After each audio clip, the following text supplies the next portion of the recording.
Even now, many books and countless films have been created about the Vikings, but they are all still encased in a romantic halo. Here, the Vikings established many strange, if not terrifying, traditions from the viewpoint of modern men. You are watching the reverse of history, and now we will tell you about the Vikings and their customs and rituals. Many Scandinavians migrated elsewhere to seek their fortunes. Between 800 and 1100, the Vikings, often known as the Norsemen, attacked British coastal settlements, particularly unguarded monasteries. They were pirates, raiders, traders, and settlers in a lot of Britain, Europe, Iceland, Greenland, and Newfoundland over the following 3 centuries. Contrary to what is commonly believed, the Vikings were not a race united by a shared history or sense of nationalism. The most well-known Vikings originated in Denmark, Norway, and Sweden, while historical accounts also refer to Sami Finnish and Estonian Vikings. They were not civilized in the local sense from a foreign country, and most importantly, they were not Christians. You will get to know this and plenty more in this video. So stay tuned with us till the end of this video. However, before that, here's a quick reminder that you can subscribe for free and like the video so that you can boost your algorithm. Comments are most welcome. Morals and lifestyle. Despite the frequent raids, the Vikings indulged in farming, hunting, and fishing in their free time. In contrast to many other peoples at the time, the Vikings had exceptional traditions and customs. As an illustration, any transactions could be made by only saying the word. This was sufficient. Nowadays, it is difficult to fathom that breaking a word or an oath, such as lying, could result in death on par with crimes like murder and theft, which would have meant that old breakers and liars would have drowned in the river. Such people were thought to be in a perpetual state of misery in the Scandinavian afterlife, where they would drown day after day in the waters of the underground river of Scandinavian hell. According to Viking beliefs, the Vikings believed it was improper to talk about a kindred person's sorrow unless the person specifically requested assistance.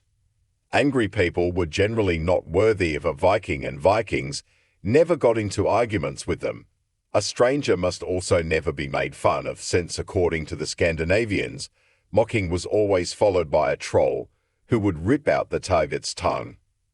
Additionally, the Vikings were extremely sensitive to the loss of their soldiers on the battlefield, hardly ever leaving them behind. The most intriguing aspect is that in this situation, the Volk scooped up the fallen warriors and transported them to the realm of Odin, because the only honorable death occurred during combat. The souls of individuals who passed away at home and were elderly were transferred to another location, the goddess Hellwork. It was especially unbecoming for a man to pass away in old age. In that situation, the enemy would have every right to mock the victim for choosing an unmasculine method of passing away. Because of this, older Vikings urged their family members to carry out a ceremonial killing before they passed away. Procopio of Caesarea, for example, wrote about this. They weren't designed to make the elderly or sick people live longer, but rather, once one of them passed away from an illness or old age, he had no choice but to request that his kin take him off the living as soon as possible. Then someone, but not one of his family, with a knife would be sent to him after they had built a big high pile of firewood and placed this man on top of it. This person's murderer isn't meant to have any connection to him at all. When word of the murder of their kin reaches them, they set fire to the entire pile of wood. Starting at the bottom, they gather the bones and instantly bury them in the dirt. After the fire is put out, male and female slaves. The goal of any invasion was to increase one's standard of living, and the fate of seized men and women might vary greatly. Many were taken prisoner solely to be released in exchange for a ransom, and if no ransom was anticipated, the slaves stayed at home. Except for artisans, who had a unique status, men performed the majority of the labor. Slaves had the legal right to marry, but only with their master's consent. Additionally, ghouls and women also assisted Viking wives at home, because marriage was generally not seen as a family. Women and slaves occasionally received very high positions in the Viking family, even though they had no rights, and some accompanied the Vikings on campaigns to satisfy any arising sexual cravings. Oddly, the Vikings themselves might end up as slaves. A debt, for instance, may be repurchased by his relatives. If he was unable to pay off the debt provided, they could show that their property was used to make the purchase. The transaction was deemed invalid, and all the slave's property was passed to the master if it was used as a ransom. Aside from the fact that the master was accountable for the behavior of the slaves' offspring were also treated as slaves from the minute they were born. For instance, if a slave killed someone, the master dealt with the victim's family, and the slave's treatment subsequently received little attention. It is important to remember that the Vikings viewed the death of a slave as a dreadful dishonor that can lead to blood vengeance from the slave's family against the slave's master. However, if we ignore these encounters, it becomes clear that the Vikings also made an effort to defend slaves, since they knew that not every battle would be lucky. 1. Excessive murders distorted the gender ratio. The raid on the Lindfarne Monastery in northeastern England by Norwegian Vikings in 793 AD marked the start of the Viking Age. Up until 1066, the Vikings pounded the coastline of Europe. One hypothesis holds that the male-to-female ratio of the Vikings was skewed through gender-selective infanticide. According to several researchers, the Vikings did not primarily conquer Europe to plunder, they preferred spouses instead. DNA testing on contemporary Icelanders provides credence to this idea. They examined the mitochondria that you inherit from your parents. There hasn't been much immigration to Iceland since the Vikings first colonized there more than 1,000 years ago. As a result, researchers were able to pinpoint the origin of Iceland's settlers. They found that 63% of female settlers came from the British Isles, compared to 80% of male settlers who came from Norway. That would indicate that men and women from the Viking invasion zones in Norway frequently interbred. It seems unlikely that the women would have traveled alone to Iceland. 2. Soup is medicine.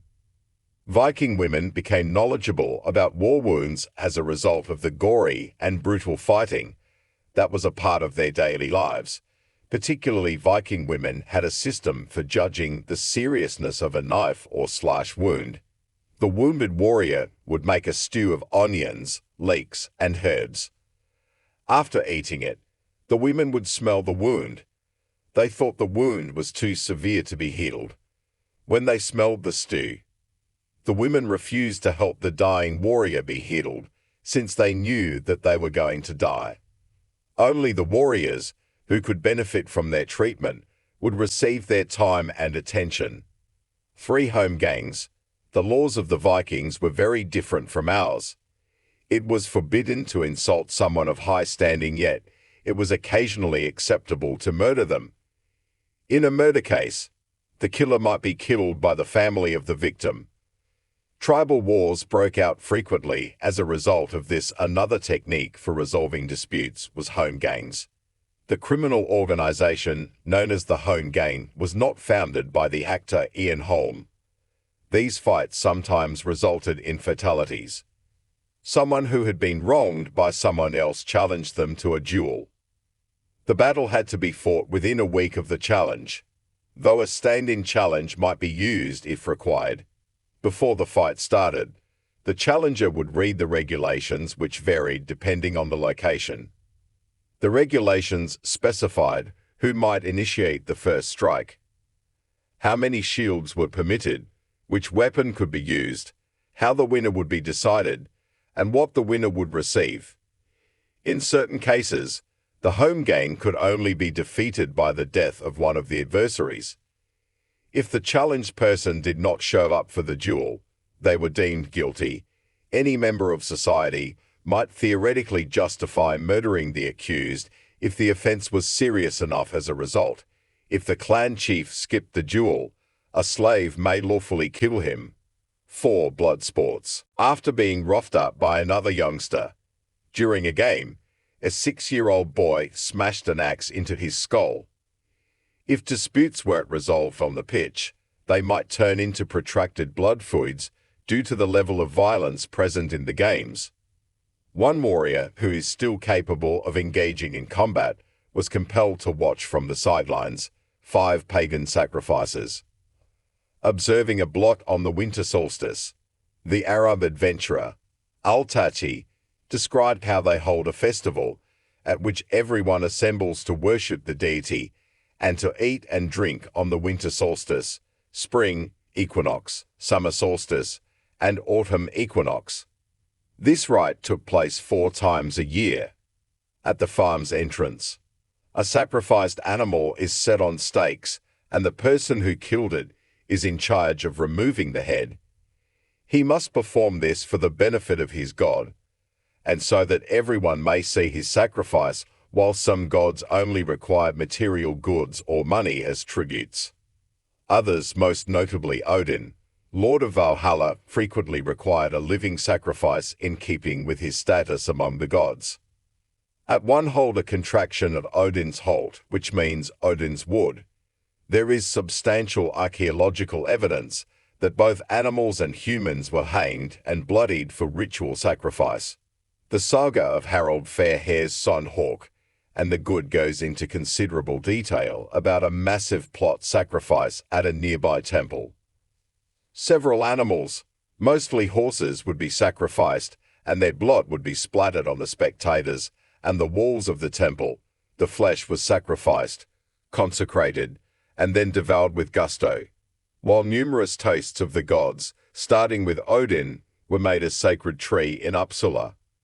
A Norse religious place was decorated with a horse's blood, according to the Hava saga. 6. The festival of He has an awful duel between 2 stallions is said to have started in Norway during the Viking Age, particularly in the Icelandic Commonwealth between 900 and 31,262 c. A center of Viking culture and society was his horses in the wild compete for mates, and he is a man-made version of this. The competition revealed the horse's strength and distinguished the top horses for breeding. A ringed area was historically intended to prevent the stallion from escaping the confrontation, as would typically occur in nature when 2 stallions were introduced to a mare in heat. The mare would then be chained in the center of the enclosure, or occasionally outside, but still within the other horses' scent range, to provoke competition among them. For her, the horses would be startled or lashed into fighting if they resisted for any reason. The he was believed to last anywhere from 15 minutes to more than 3 hours, with rounds added to break up the relentless animal savagery, and it typically ended with a participant being killed or seriously injured. 7. The terrifying Eric the Red. The Vikings were fierce warriors who were devoted to their cause and aggressive, but Eric Thorvaldsson was too vicious. Eric was born in Norway in 950. His family moved to Iceland when he was a little child when his father was expelled for murder. Eric's nickname refers to his fiery personality in red. He would lose control of his temper. About the year 980 in Hallow, Iceland, Eric's workers produced a landslip that wrecked his neighbour's home. After the foul, the man's kinsman executed the servants as retaliation. Eric killed Aol and a clan enforcer out of rage. The relatives of Aol demanded justice. Therefore, Eric was banished. Eric moved his family north, but they remained in Iceland on Oxy Island. They developed a farm once they were set up. Fran the Dala, a new neighbour, asked Eric if he might borrow some religiously significant wooden beams for his dwelling. Eric agreed, but Fran objected when he went to get them. 2 of Fran's sons, and a number of his acquaintances were killed in the ensuing fight. Eric was once more banished to Greenland.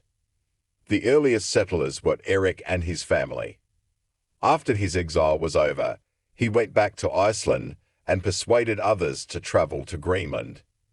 Eric and his family moved into one of the two colonies where they lived the rest of their time, about 500 years before Columbus. His son, Leif Erikson, was the first European to sail to North America and found colonies. 8. The Blood Eagle. Given the appalling conditions of Viking culture, it is hardly surprising that they are charged with inventing the blood eagle, one of the cruelest and most excruciating methods of execution. This method of execution involved tearing out the victim's lungs, which were then hung over his shoulders to give the appearance of wings via the gap left by the brutalization. Only twice of the known Norse tales feature the blood eagle, but other texts make references to it. Both victims were royals who were murdered by a son in retaliation for the death of their father, demonstrating that this method of execution was only used for those with special significance and goals. Halfdan Hale, also referred to as Halfdan's long leg, was offered to Odin as a sacrifice by Thor Einar. Einar made them carve an eagle on his back with a sword, removed the ribs from the backbone, and draped the lungs thereout, and presented him to Odin for victory. He had won. He said Ivar the Boneless executed Al-A of Northumbria in 867 C in retaliation for the murder of his father, the legendary Viking chieftain Ragnar Lodbrok, as described in the tale of Ragnar's sons. The account claims that after being taken into custody in York, following a struggle, they carved the bloody eagle on the back of the wall. Then they took away all of the ribs from the spine and then ripped out his lungs. The Vikings certainly lived up to their reputation for brutality, in your opinion. The most disgusting thing that was normal for the Vikings? Do let us know in the comment section below. If you enjoyed this video, please hit that thumbs up. It will help us to understand our audience and allows YouTube to suggest similar videos to you. Thanks for watching. We hope to see you at the next one.